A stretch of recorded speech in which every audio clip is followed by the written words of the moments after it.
recording right now. Awesome. I did not want to miss. This is Jerry. This is Worm Walking Jerry. I don't know you. I just met you, but anyways, but I just want to recap from the last 2 minutes. Yeah, sorry. All right. That you said, what should I call you? I said Skinner. And then, but listen, you said, well, you gotta get a name that sells, right? That's right. And I think it's funny because I've heard this so much from people are like, the idea that I would make up and give myself the name Skinner, that I would be like, oh, that's the one. Hey, it works. Does it? I don't know. It does. Because it sounds vaguely scary, but also like maybe not. I don't know. But you know what's funny is English people, Skinner is a common name in English, like a last name. Principal Skinner, assistant director that Skinner. Makes sense. Sure, yeah. And they go, hey, I'm a Skinner too. And I said, yeah, but I don't know how to take that. Yeah, I'm like, okay. I'm like, congratulations. I love that about you. Your name is Skinner as well. Yeah, I don't know. So something happened. I didn't know. I saw you. I just kind of discovered you. You're an awesome. Do you call yourself a death metal artist? Yeah, I guess that's, it's a weird space to be in, isn't it? I don't know what I always feel weird saying artist. You know what I mean? Because when I do, because when I think of artists, I think of people, the usual suspects. I think of Frazetta, I think of Boris, I think of Brahm. And then, then there's little old me dicking around in my, my studio drawing zombies and stupid stuff like that. I just, so yeah, I'd say, I do a lot of death metal stuff.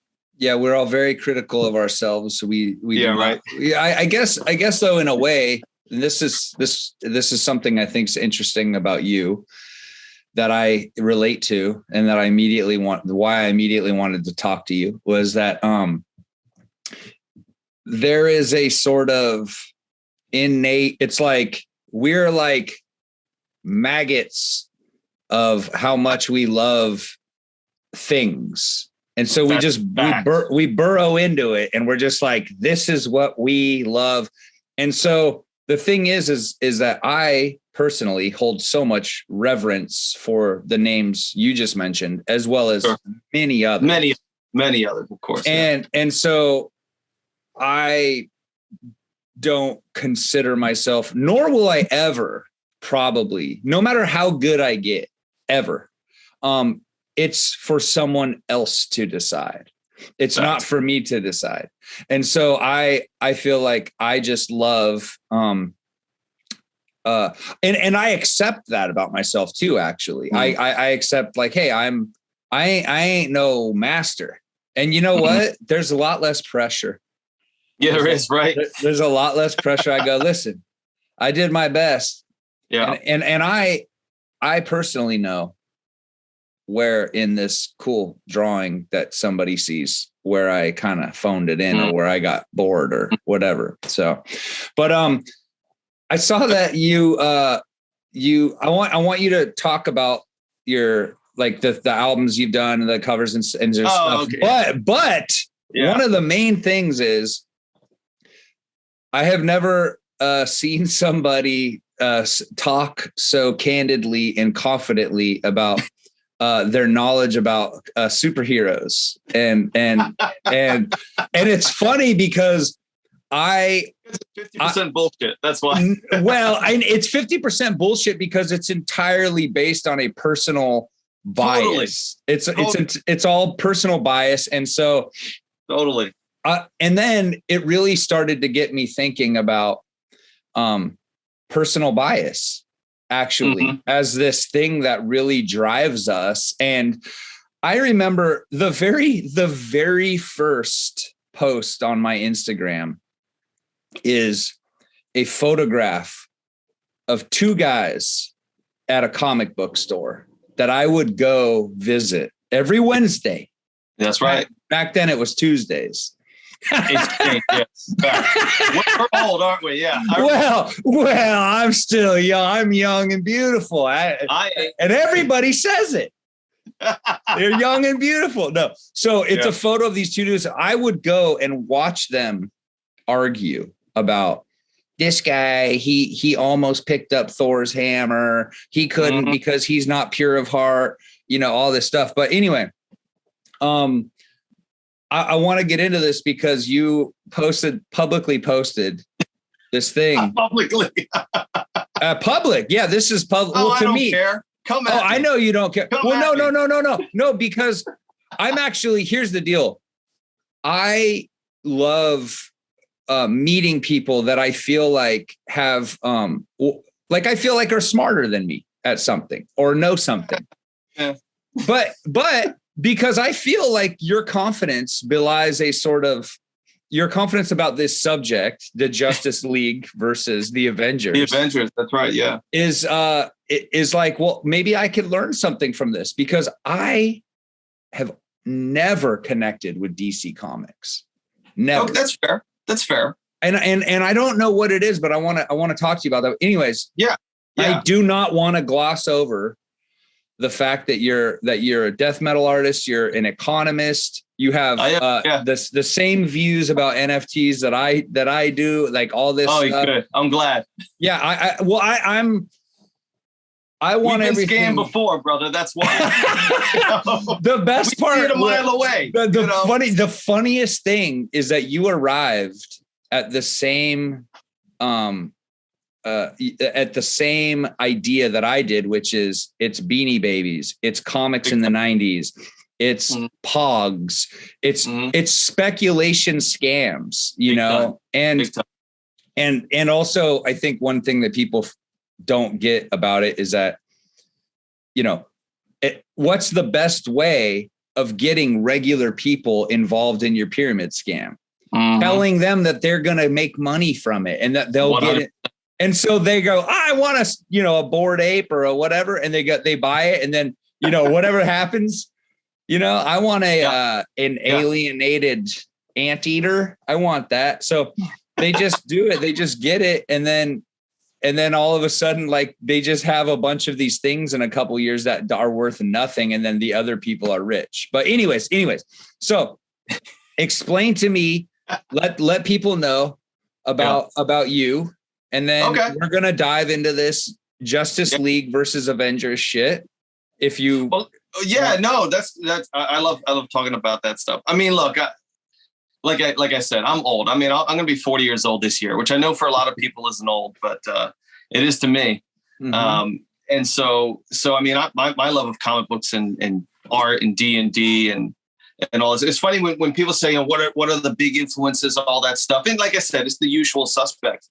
But it was album covers. It was Michael Whelan's cover for Arise, Sepultura. I never fucking heard that band before. That thing just looked badass, so I picked it up. I mean, all the Boris covers that he would do, I never read any of those books. I didn't understand them. They were like 700 pages. I would just stare at that shit. Yeah. And same thing with comics, that, and when Brahm came out with Dark Sun for D&D, I mean, I grew up in the sticks in Pennsylvania. I mean, I wasn't playing D&D with anybody. I would just buy the shit and look at it, like this would be so awesome. You know what I mean? And I had the same experience. I used to go to the same comic book store. And this is when like Image came out. So that was like everybody that you liked all of a sudden said, we're going to do our own thing. And it didn't go well, but that's a different story. and the same guy, well, I mean, think about it. It was a bunch of artists who said, oh, we can do all this. And then realized that they couldn't. Let's be real, right? Yes. They're like, maybe we can't write. Tom McFarlane went through that. He had like 2 years where there was no story in that motherfucker. Yeah.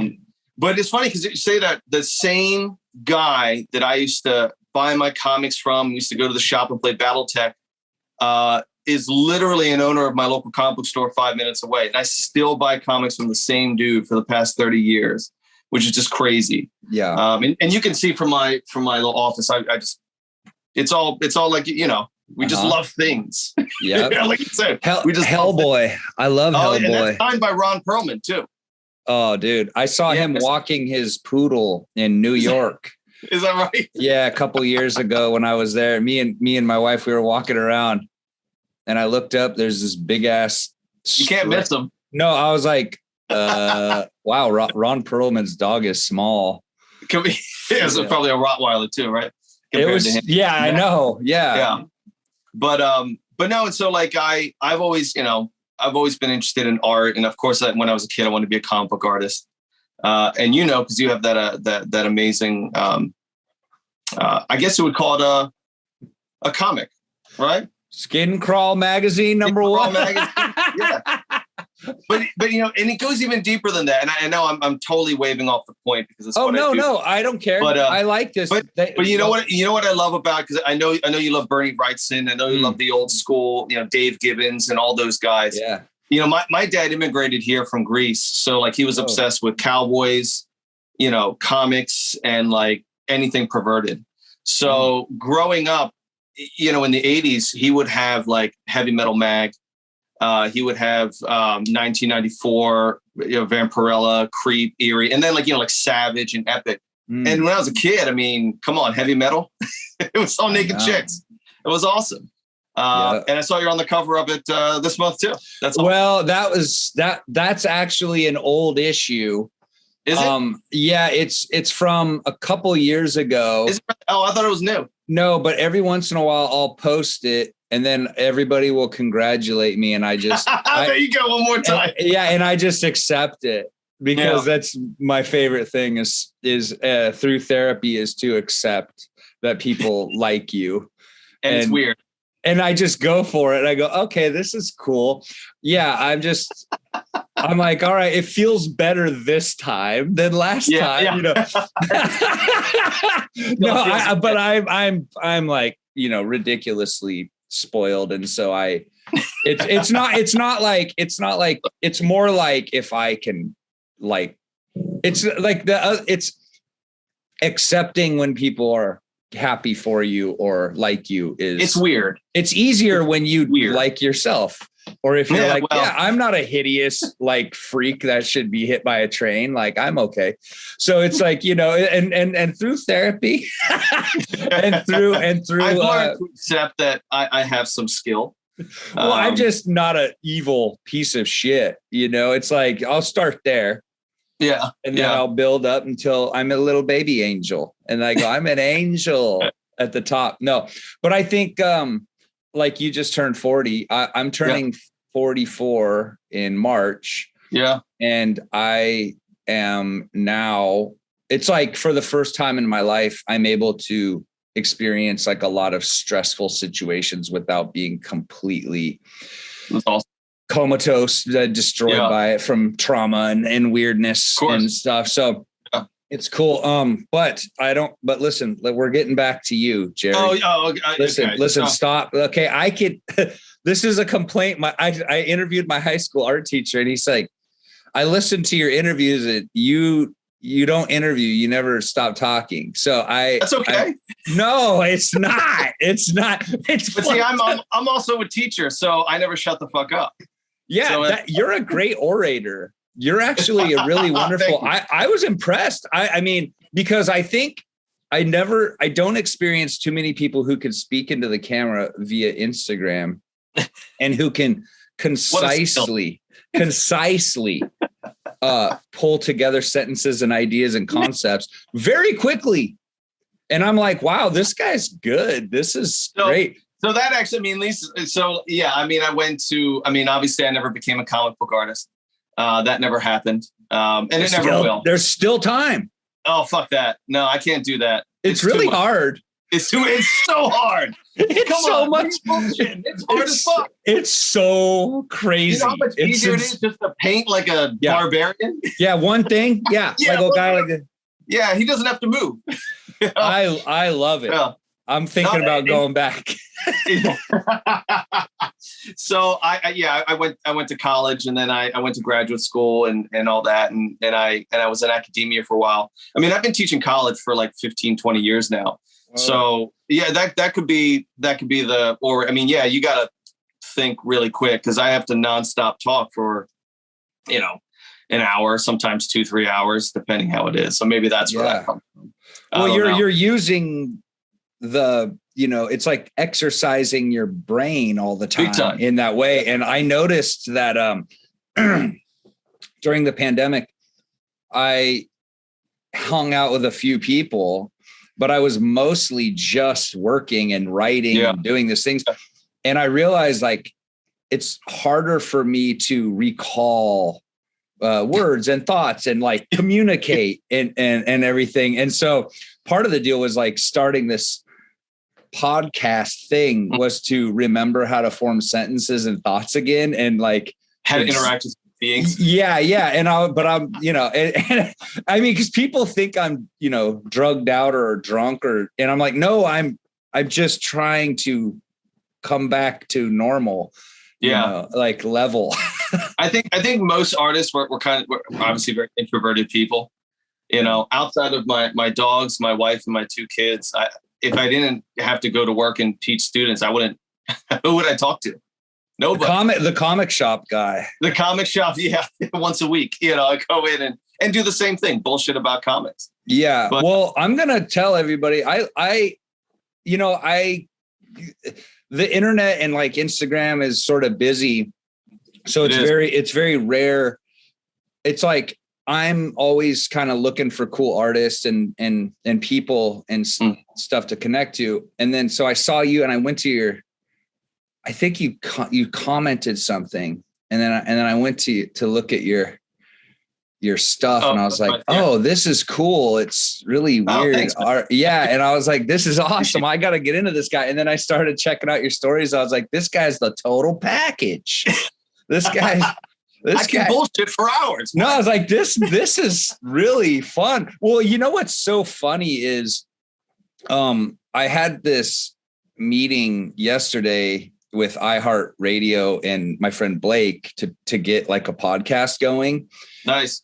And it was very difficult for me to, because I was like, I just want to talk to Jerry about comics, and I was like thinking to myself how critical I was in the moment about, I can't bring anything to this podcast thing, platform that's going to be worthwhile.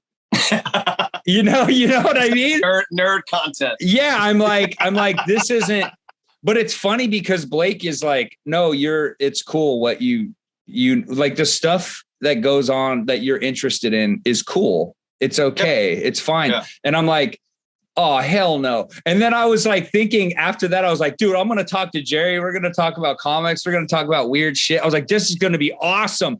And I was thinking like, I wish that I could just accept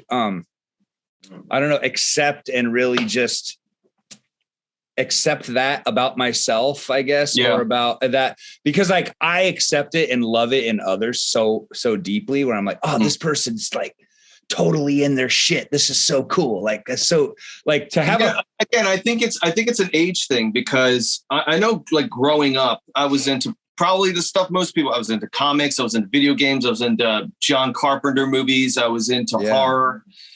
And not everyone was, you know what I mean? I was that one, maybe one of 2 people. And then, then you get older and then you realize, fuck them. You know what I mean? You're just, you're into, but now with God, we sound so old with the internet.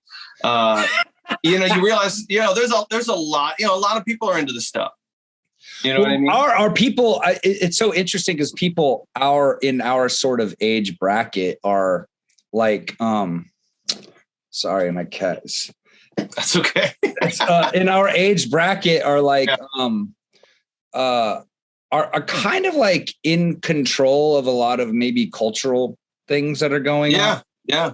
And I think Rollins said something about that once, not to trigger anyone. Every time you bring up Rollins, it's oh, Henry Rollins. Oh yeah. No, David. Do people? Rollins. Oh, David Rollins. David Rollins. Oh, David Rollins. Oh, yeah. There's only one Rollins. There's only one Rollins, man. Come on. Well, he is kind of like funny and annoying and awesome all at the same time. Talk about a whole package. He'll piss you off. But he had said something about that. He was saying, like, all these artists that you love, they didn't sell out. It's just that all their fans are now, there's the cat's right there. He said, all their fans are now running shit. Yes. And so I think that's part of it too. But it's never it's not frequently the kind of weird kid though. Like I remember, when you're talking, it's always like the kid somebody who has the opportunity who's like, when I grew up, I really liked, this thing, Blue Devil Comics or whatever. And you're like, no, man, fuck that. It's Richard Corbin shit. That's what needs to be a movie, and like, yeah. And I think that's kind of, God damn it. Well, I mean, look, as you know, I mean, how annoying is it that something that we love so much, comic books as a kid, that no one really gave a fuck after 1994. I mean, no one gave a shit. Totally. All of a sudden now, I got to have arguments with people that's never read a fucking comic book, and I'm not trying to be like a self-righteous dick, but it's like, I know what I'm talking about sometimes. And it's nothing against movies, but you're seeing one side of it. Like, yes. Like, say what you want. Like, if you like the Iron Man or Robert Downey Jr.'s Iron Man's not like that in the comics. No. I mean, and so now it's gotten into this thing where I don't know if like Robert Downey Jr. is trying to play like he's on the spectrum or something. You know what I mean? Like, he's got maybe like Asperger's. I don't know. Right. But you're like, well, that's Iron Man. I'm like, not really. He's a completely different character. Well, I did like what you said the other day when you were like, dude, Thanos punched the Hulk out super fast. Oh, that was so ridiculous. Yeah, and I was so ridiculous. And I was thinking to myself when that happened, this has to come back later where the Hulk gets him back or something, because this ain't right. But I realized, they just needed him out of the way. They needed the Hulk out of the movie. Sense. Yeah, cinematically, I understood why they did it. And it's also they're introducing Thanos, so he has to be, okay, this is how strong he is. But, dude, I remember back in the day. He's not that strong. No, he's not. No. And they used to have those cards, they had their trading cards, and they would have the powers on the back. Yeah. And it would always be like, who could beat the Hulk? Because his power rating was off the charts. Yeah. And not only was he beaten, he was like tossed around like a rag doll. Yeah. And I was like, man, this ain't the Hulk. And they still haven't figured out the Hulk. No, they haven't. The closest was that Edward Norton movie. I thought that he hulked. He was hulking. You know what I mean? He was acting shit. Well, I liked that he didn't look like a plump baby. And I liked that. It's like he looked like an angry monster. I do not like it when they try to make the Hulk not look like a hideous, like bestial man, like borderline Bigfoot face, fucking angry Frankenstein head ass, but yeah, I mean, because I remember I was talking to my friend's son, and I was like, because he's like a MCU guy and he's 20. Exactly. He was like 20.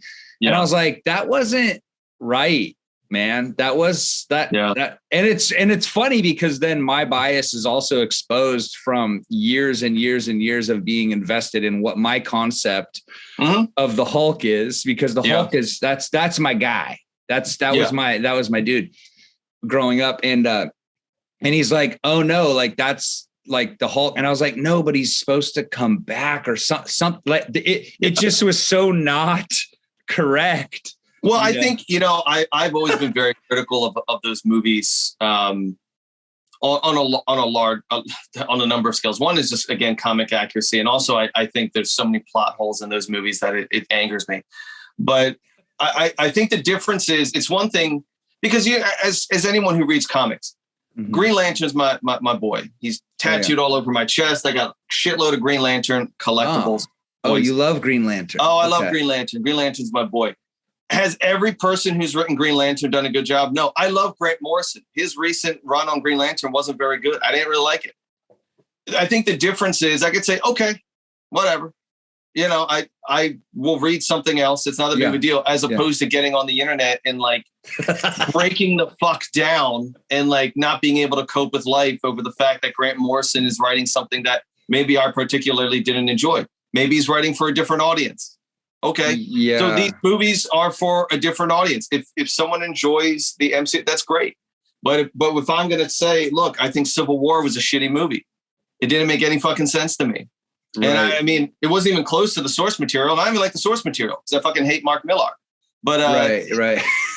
but that's just me. Not him personally. I'm sure but I know. But like, okay, so okay. First, I just want to ask you what is it about Mark Millar that you're not into? Oh, so I speaking of Instagram, I did a whole thing about that. Yeah, I know, but because I did like when you were saying that during Civil War, it was basically addressed that Captain America and Iron Man were vying for the loyalty of the X-Men on their particular Oh, that was sides. So good. And then they said, so good. You know, the X-Men either like, hey, well, Captain America's like, I don't think we should have to register. And then Iron Man's like, we should register, whatever. But then when Captain America's talking to them, basically the X-Men are like, dude, we've been registered. Like statutory walk-in. Like why even, we're not, you know.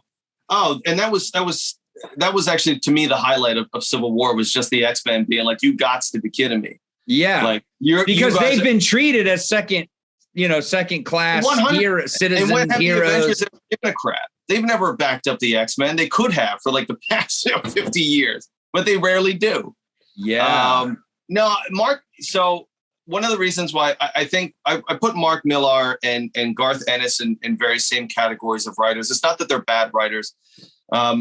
They clear to me that they don't like superheroes. So anytime they get a chance to write superheroes, they write them in the most horrid ways. So I was never a big fan of The Boys. Wow. It wasn't for me. And I also don't like Dynamite's coloring and printing. That always took it away from me as well. It's very bright. Yeah. I know like no one's hiring me now in the comic. No, but I like it. I'm listening. I like this. So the nuance. Yeah, but I never got it because, again, in The Boys, it's the idea of very corporate superheroes, and that's interesting. And then you have this group that's going to go up against them. But, you know, The Boys don't really ever get the upper hand. And it's a very morose kind of take on things. And Garth Ennis has a very morose sense when it comes to superheroes. That's why he works so well with Punisher, because he can do whatever he fucking wants. Yeah. And my first experience with Mark Millar was I read The Wanted. And that is probably in top 2 or 3 of my most hated fucking comic books. I did not like it at all. I just didn't. And then he rewrote it and made Old Man Logan, which was a bit better. And then he did Civil War. And again, Civil War is another thing is let's make all the superheroes look like assholes. Which I guess is, you know, if you're into it, you're into it. That's just my opinion, but yeah, it's almost like he should just not write superheroes maybe or something.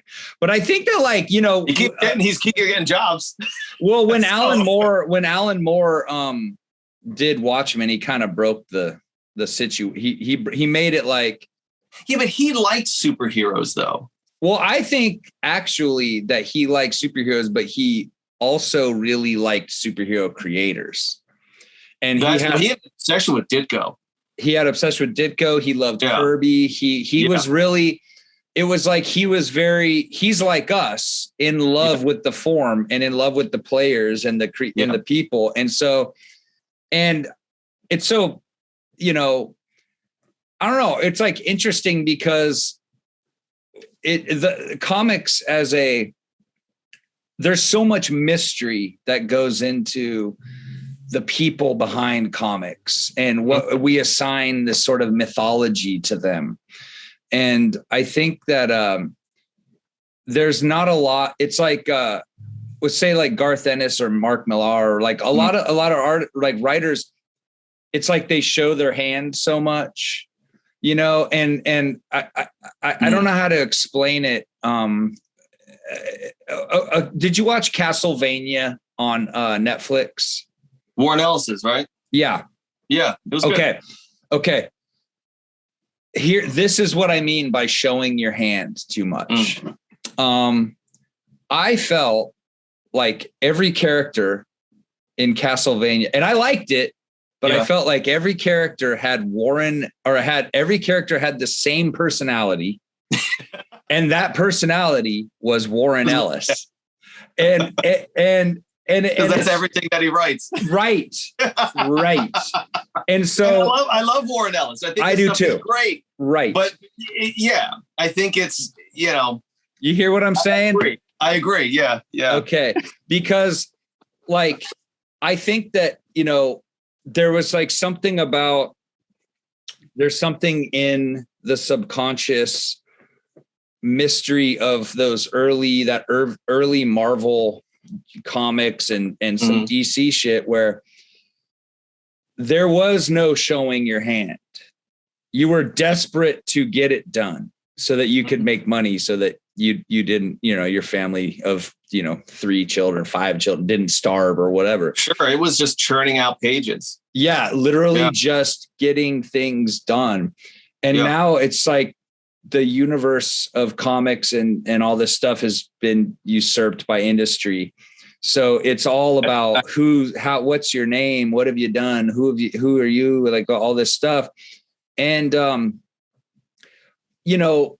I think there's some good stuff that gets made, but like, as far as the mystery that I think Alan Moore really loved, that mystery it died with like Wally Wood. It died with Richard Corbin. It died with, it's like all these people who were not necessarily accessible beings.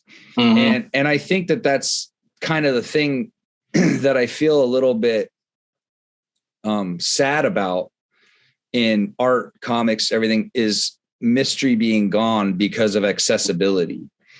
And I would agree, because, I remember again, when I was young, and again, bringing up Image, because Image was so huge to me. Me too. When it came out, you know what I mean? I loved, when I was a kid. Yeah. I got kind of into DC a little bit later, but Marvel when I was a kid, because of course, X-Men, you had Jim Lee doing the X-Men, and that was everything.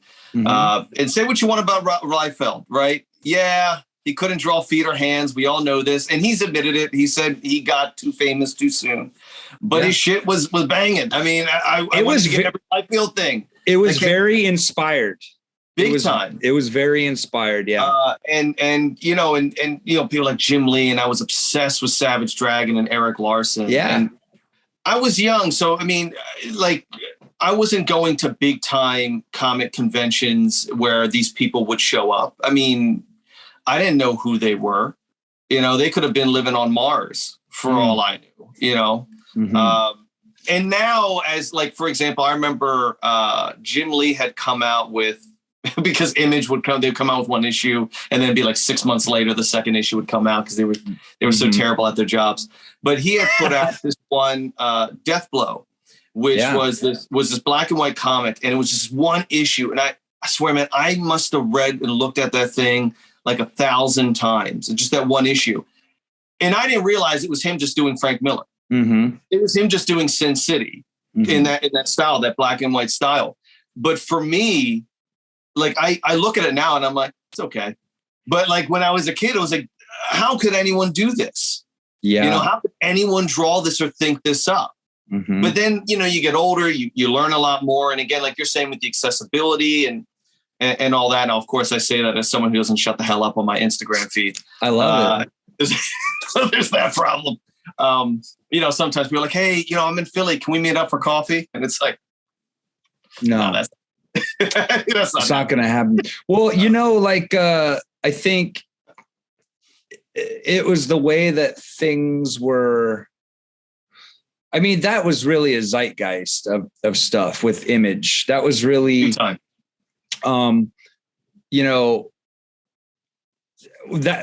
kind of energy only comes when there's support and interest in art. That's organic in nature. Big time. And a lot of that is exclusivity or unattainability. And it's very hard. And you're hoping to see this comic that you saw in the back in a thumbnail this big. and you're like, what is this? Yeah. I mean, I remember because I was very, very into Dale Keown. Sure. On the Hulk. I was, of course, Hulk guy. Yeah. And I saw that first image of Pitt in was the my back, boy. and I was like, what is this? Because Dale Keown his skills for drawing were like escalating. They were getting higher and higher. Yeah. They plateaued somewhere where it kind of just seemed to be everyone did.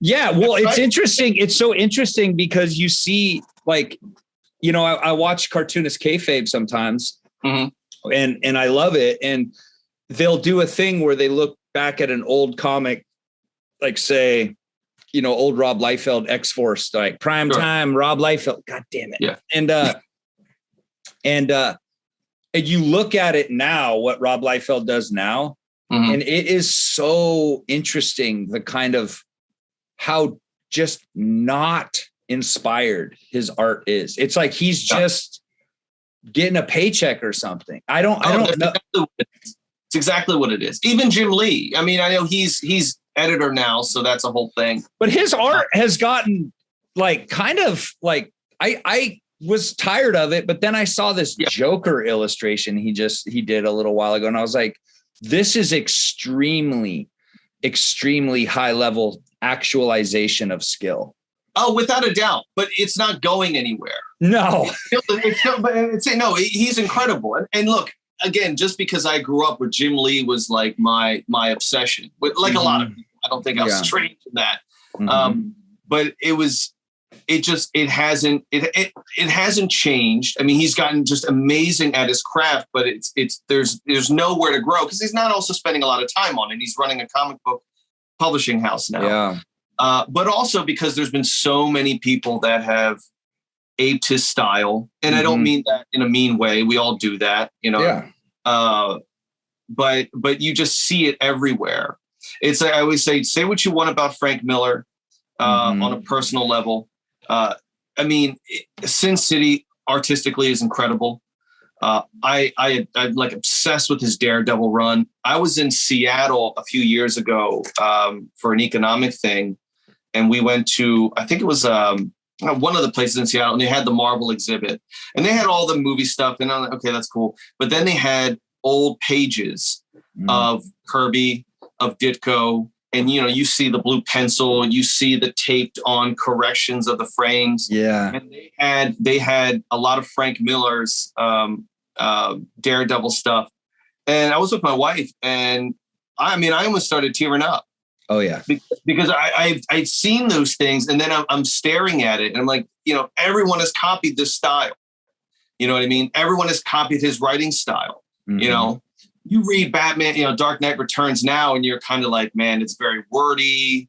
The paneling is a bit busy, but think of it at that time. I mean, I remember reading and being like, there's nothing else that I'm reading that's like this.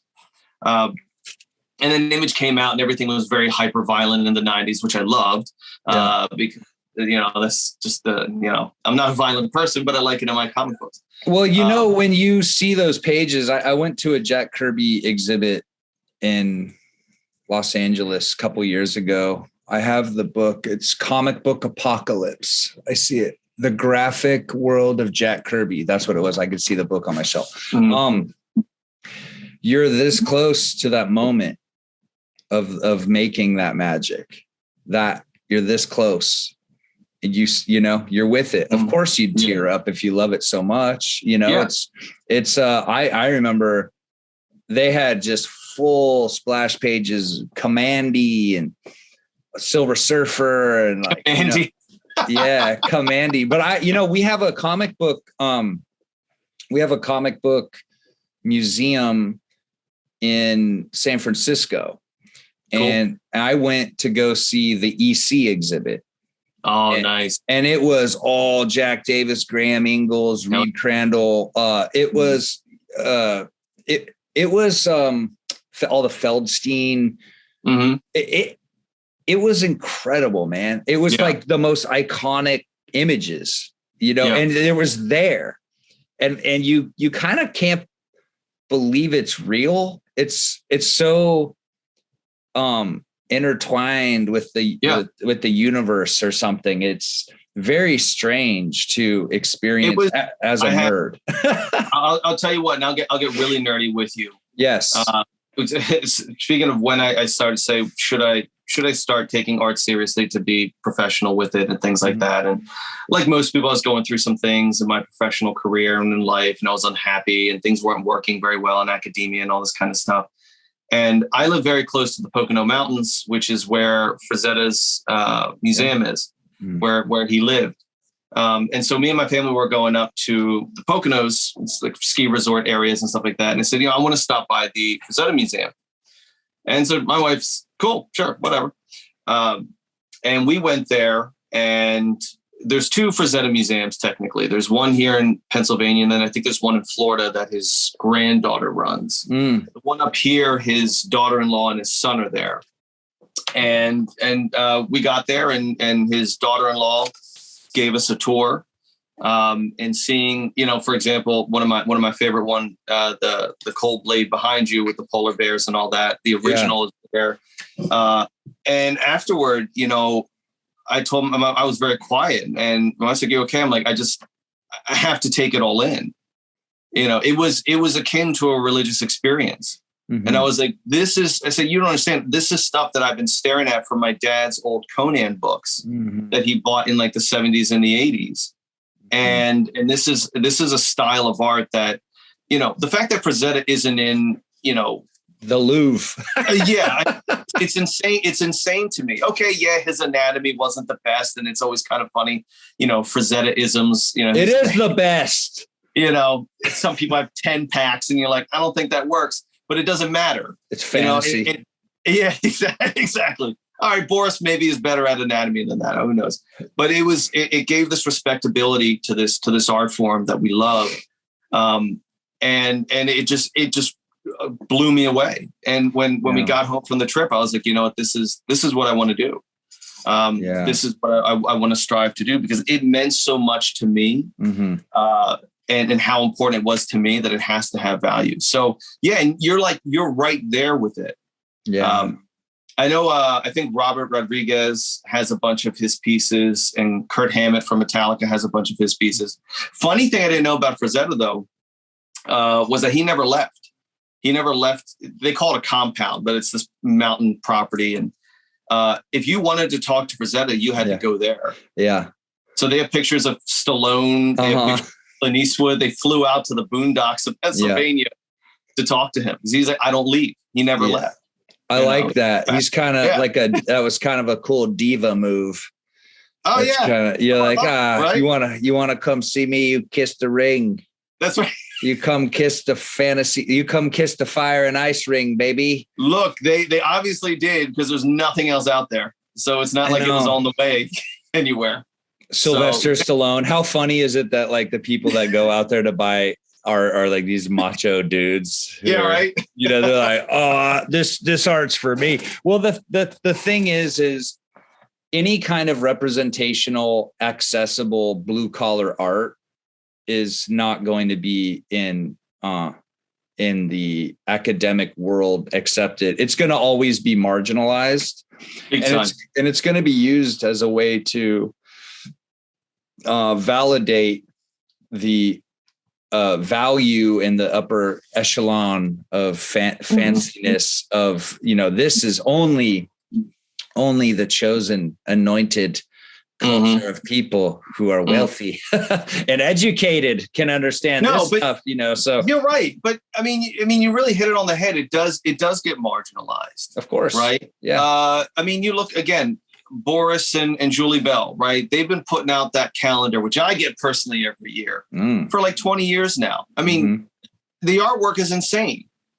You know what I mean? It's insane stuff. They actually live not far from here either. I never met Boris yet, but you got to go by. Yeah. You want to see me creeping around your house? I don't think so. Just say, excuse me, sir. Did you know that the Avengers will always fall to the Justice League? There's no question. But going back to comics there. But listen, before we go to the comics, I do want to say you should try to go meet them. Man, I don't know. Or why don't you? Or you could just leave a creepy little Blair Witch Project thing and just. You have two choices. I'm going to do a cartoonish self-portrait of myself. A courteous door. If you see this, worry. Two choices: a courteous introduction, or a Blair Witch Project, or creepy as fuck. Yeah, there you go. Yeah, they're the only two ways. No. One day I'm hoping I'll accidentally run into him. I don't know what I would say. Accidentally, as he's mowing the lawn or some shit. But I feel the same way about comics. You know, when you talk about like, you know, Corbin and Wrightson, and one of my favorite inkers, the black and white inkers, was Dave Gibbons. Oh yeah, because I love 2000 AD and I love, you know, obviously The Watchmen, which I consider to be the ultimate comic. But you know, and it doesn't really get that kind of respect because again, a lot of them were just churning it out. It was 8-hour days. It was 40-hour days. I remember I read that Kirby would literally just start at the top corner of a page and just work down. Yeah. And it was just like, look, I got to get shit done. I don't got time to, like we do. Well, I need some time to think about this. You have time to think about it. You know, You're getting paid per page. But getting back to the original thing, which was my question about the Justice League versus the Avengers. Yeah. Okay. Yeah. Getting the ultimate we need to talk about this because I have questions. Yeah. Because, okay, so I don't know. I know that Superman is susceptible to magic, right? You know, I keep hearing that and I don't know what the basis is. Well, I heard that because there's like a weird witch, like a skeleton witch lady in DC Comics. It's you. And she would always mess up Superman because he's susceptible to magic. So you think Scarlet Witch is gonna take down Superman? Well, what I'm saying is this. I don't know. Scarlet Witch is one of those sort of characters that I feel like started out as kind of not super powerful with her hex magic, but then kind of became this astoundingly powerful magical being. And I think that was after House of M. Wasn't that like where? Yeah. Was it before then or? Yeah. But like, so what I'm saying is Superman, in my opinion, the only like kind of variable that that makes it not equal in the fight. Because the Hulk, because like, I get it. Like, I mean, the Hulk isn't going to die, but Superman could punch him out. And then, you know, or just fly him into space and leave him. Fly him into space. Yeah. No problem. I'm with it. That's what I would do if I was Superman. Yeah. And then I feel like most of the times that Superman gets quote unquote beaten outside of when Muhammad Ali punched him out. Right. We'll put that one on a side. Or when he got killed by Doomsday. Yeah. But he didn't though. He came back. God damn it. Momentarily. Yeah. Oh God. Don't even he came back because he loved his family. God, that was one of the weirdest, which is not realistic. No, not realistic at all. In many levels. Back as 4 different people, and then there was the cyborg Superman villain, and they keep trying to make it a thing. Yeah, it's cool. I always feel like Superman always loses because he's got this morality that he doesn't actually want to fight you. You know what I mean? And so he always kind of holds himself back. And that's why when you get into some of the more darker ones like Injustice, where he becomes bad, or the Earth 3 Superman, Ultraman, who's this, you know, crazy Nazi who actually bumped. I don't know if you ever read Forever Evil Superman. He literally does like cocaine rails with kryptonite. He crushes it up and snorts it. It was awful. Some nerd loved coming up with that. He's like, dude, this is gonna rock. This is gonna rock. Yeah, I guess like the thing is that I never related to Superman because I was like, oh, me neither. I was never a big Superman fan.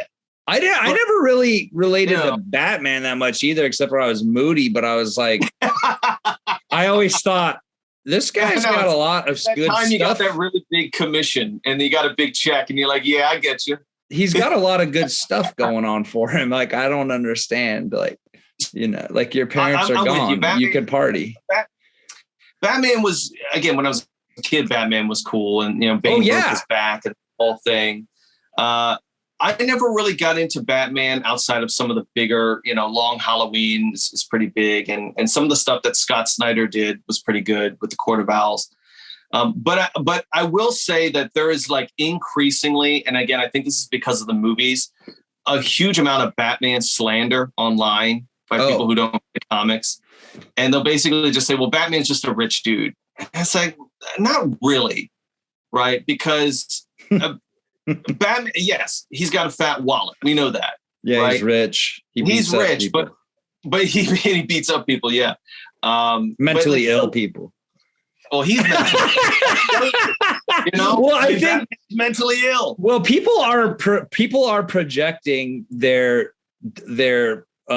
dissatisfactions and their concerns about our actual society onto Batman, which I do too. I'm like, the idea is Batman is essentially kind of a cop, and he's a self-appointed cop, which nobody likes that. No. And so instead of being like, let me invest all my money into creating social services to make it so that people have what they need to do. Why? When you can just make them paraplegics. Yeah. Also, I just want to say, I have a cool idea about Batman. When he got his back broken, yeah, I was thinking it would have been cooler if. I know where you're going with this. Oh, you do? Okay. Is it where he realizes all the other people's backs that he's destroyed?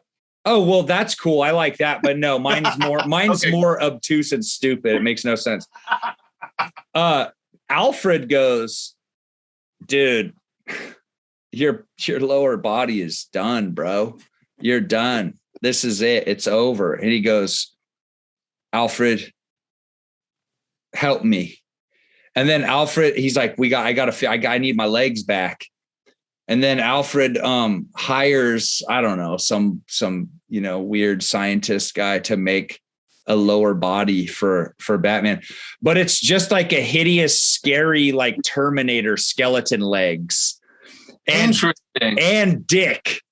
And so it's like Batman is like regular Batman to his abdomen. And then from the bottom part, it's Terminator legs. And speaking of heavy metal, I mean that's something in an old 80s heavy metal bag, right? I can see that you like my idea. Look, see, this is why I love comics. I love the guys in tights. I love the old Silver Age stuff. I love the subversive stuff. You know what I mean? Give me the comics with an X. I love Zap magazine. Mm-hmm. Like I said, I'm obsessed with 2000 AD heavy metal. Someone had just recommended to me Prison Planet or Prison Pit. Yes, Johnny Ryan's. Read through that and I absolutely loved it. Absolutely loved it. Because it was just so off the wall. Yeah, but does that inspire you to feel like maybe you could do something kind of cool, like in your own way? No. Okay. No. It doesn't inspire that. When I read those things, I'm not like, oh man, I would love to make a comic like this. No, because it's a lot of work. You know what would be cool if you made the comic like super hilarious, bloody, really, I don't know, primitive JLA versus Avengers, and made it so, really made people mad that like the Avengers. That'd be good. And it's just maybe just, you froze. Damn, this is the only, there you are. You're back. Sorry. No, it's okay. But like they make, and it's only Green Lantern taken out by himself, That would be awesome. Yeah. A really subversive GL. Okay. Yeah, Green Lantern, who's just like, I'm tired of this shit. I'm taking these fools out. And he destroys them with giant like green dicks. They're just missiles. Boom, boom, boom. Just the disrespect. Yeah. Just disrespected, flushing them down green toilets. I'm sure you can find that already on the internet somewhere. Dude, putting Captain America in a green toilet and like swirling them around. That's so cool. That's awesome. That's what I said. I think Green Lantern could take out Cap. Yes, but I think but I'm biased. But Thor, I feel like Thor is like, could he blast Superman with the lightning that's so powerful that Superman is knocked out? Does Superman get knocked out? Again, I mean, we're talking almost 100 years of comics. I'm sure at some fucking point it's been knocked out. Well, let me ask you this though. Like, Superman is so powerful in this way. It's almost like who can take who? I mean, besides Darkseid, it's like Darkseid, Doomsday, Lex Luthor. You already know he's gonna win. That's the part that sucks. And I agree with you. And this is the problem with sometimes comic book fandom is anytime a writer tries to do something with Superman, which isn't, something, they get very upset. I'm a big fan of Tom King, who's been writing a lot of stuff at DC. He did some really incredible stuff with Batman, which I liked. And Tom King, if I remember correctly, was in the CIA and suffered a lot of PTSD in Iraq. And a lot of his comics are about trauma. And he wrote one called Heroes in Crisis, which was basically they set up this center in which superheroes can go and basically get therapy. And Superman is one of them, and people really disliked it. And I can understand why. I wasn't the biggest fan of it, but the concept of Batman having trauma, the idea that Superman maybe isn't perfect. I don't know if you ever read Astro City. By Busiek. Yeah. And it's amazing stuff because he's got one, the Samaritan, which is like obviously Superman, where he has to calculate literally every minute of his day to make sure that he's saving. So he's flying somewhere and sleeping because it's the only time he has to sleep. And it's if you think about it, if you had the power to save people, how could you get your 8 hours and be okay with it? Do you think that the reason, I mean, because it is interesting, the reason that I think some people don't like maybe the brutal reality of life being put into their comics is because they want comics as a sort of escape, a fantasy escape. And so when, some socially bizarre, maybe emotionally mutilated nerd out there who's having a hard time is like, my life already sucks. I don't need my superheroes to also realize their life sucks, and I don't know, maybe it's something like that where, people are so desperate. They're like, we need to sell comics with the gritty realism that was made popular. And it's cool. But I mean, when Alan Moore wrote the Superman stories, it was less about Alan Moore interjecting himself into it. And I feel like there's this sort of creativity where it's like, okay, how do I take an autobiographical element and then shift it and change it so that it's a little less obvious or something? But it's like, dude, truly, Batman needs therapy. Yeah. And truly, if he got therapy, he might just stop beating people up in the same way. Yeah. And nobody wants that. Well, I think that's why there's always going to be comics that are escapist, right? There's always going to be comics that are geared towards a very young audience. There's always going to be comics that are maybe geared towards a more mature audience. I remember reading a critique that the problem with comics, and there's like 1,000 of those critiques, but one was saying that since Watchmen, we just haven't stopped telling that same story. And that's translated to the movies. We've had, I don't know how many fucking Batman movies. Yeah. We still have Frank Miller's The Dark Knight Returns. there's no actual, detective work anymore. It's just everything is brutal and gritty. I forgot that Batman was a detective. He actually does, he's a smart guy. He actually does detective work. But at the same time, for whatever, it's like that really attracts people, is that kind of brutalness. I mean, it's one of the reasons I think why Infinity War did well. I mean, it was a good movie. I do think, I will say, this is the one time the movies were better than the comic, because the story at Infinity War was kind of ludicrous.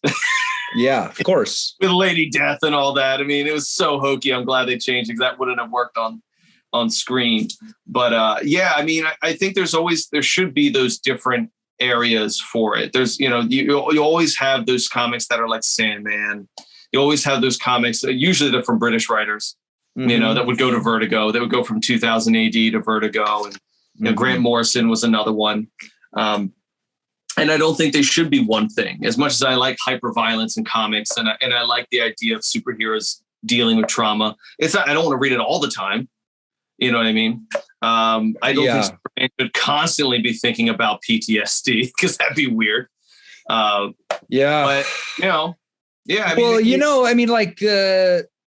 I think, like, again, it kind of becomes about showing your hand. I like in writing a lot of, you have to share your feelings and who you are and be authentic in your art. But I also realize that if you kind of settle in one space, you're not, changing and growing. And I noticed that, like, I've been writing a ton of stories for Skin Crawl, and like I have like the next 5 issues all planned out and all this stuff. And there was a moment where I realized every story is about a totally alienated kid who hates his family, or is like, trying to get away from his family and is wishing to get away. And then his like life is, changed by that, or is looking to belong somewhere or what. And I'm like, dude, every one of these stories of this kid, and it's like, and I'm like, well, H.P. Lovecraft, it's like the same 2 stories every same time. Yeah. What's funny, is, we're kind of living in peak Lovecraft, and I think it's really, we really are, aren't we? We have been for a few years. Yeah. But there is, I don't know if you're familiar with Castle Frankenstein. Are you familiar with Castle Frankenstein? No. Okay. So this is like essentially a fanzine, but it's like Monsters of Filmland, or Forey Ackerman's comic or magazine. Well, you know how the comic, what's that comic book magazine where they do the interviews, and it's Gary Groth. I'm forgetting the name, but anyways, they interview. Comics Journal. So they interview. They're very, very, very like acutely critical of everything, and it's because they care so much about comics. So they're like, this is good, this is bad. Another turd from Rob Liefeld. Like, we interview. Gary Groth interviews Todd McFarlane and takes him to task. Really? Shit like that. And so, really? But I mean, it's just been very critical. Anyways, Castle of Frankenstein is like that, but it's horror stuff and others. There is a hilarious, scathing review of H.P. Lovecraft in there, where it was like this. You know what I should do? I should like record it and read it, because it's so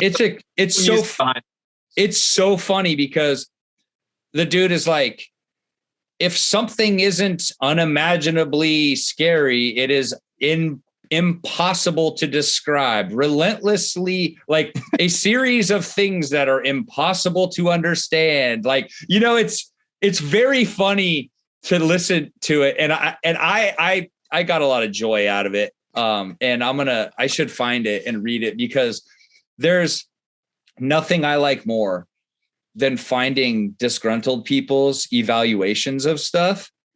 It is so goddamn funny. It is. The comic fandom is where you got to be then. Yes. Next to Star Wars. If you go into Star Wars fandom, yeah, it's scary. It's scary. Well, it's funny because I just got into Star Wars because of The Mandalorian. I'm like really into it because it's very simple. It's simple. I don't need to know about a bunch of, like give it to me. That's all I want. Yeah. But I mean, I'm very peripheral to a lot of stuff. I like to watch and observe and then study and then, talk about it with other nerds like you. But, watching what comics has sort of become and a lot of things has become is like disturbing because you realize that it's a reflection of the people who participate. And when you see how fucked up it is, you go, there's just a bunch of like hideously spoiled, privileged, and bizarre white men that are just dominating everything with their neurosis and their inability to take account, take responsibility for their own happiness and accept that change is inevitable or enjoy what is there or not, or whatever, and it's just becomes this toxic, swamp of weirdness. And I think that's, ultimately what kind of led me to want to talk to you was that your reviews of JSA versus Avengers were so fun and like goofy. Because I don't take it seriously. Right. And that's what I love. First off, they're never going to fight. I think there was like one or two crossovers and they're never good. You know what I mean? Yeah. And it's not as good as Valiant versus Image. So, for those who don't know, because Skinner and I are fucking old, that was Deathmate. And that was the early 90s equivalent of the coolest fucking thing you can imagine today. They came out with that first issue. It was like 20 variants. Everything was shiny and chrome. Valiant sucked. I hated it. I hated Valiant. So I didn't like Valiant. Image sucked too, but at least it had cool poses and shit. So Image. So here's first off, Image had the artists. The problem was that you had all these artists who thought, oh, we can write, we can do this, we can do that. And they couldn't. They couldn't write. The stories were terrible. I talk to anyone who's a Spawn fan and, they'll be like, well, it gets good about 2 years in. It's like, bro, I'm not ready to worth the shit for something to get good. And most of it was shit. Oh.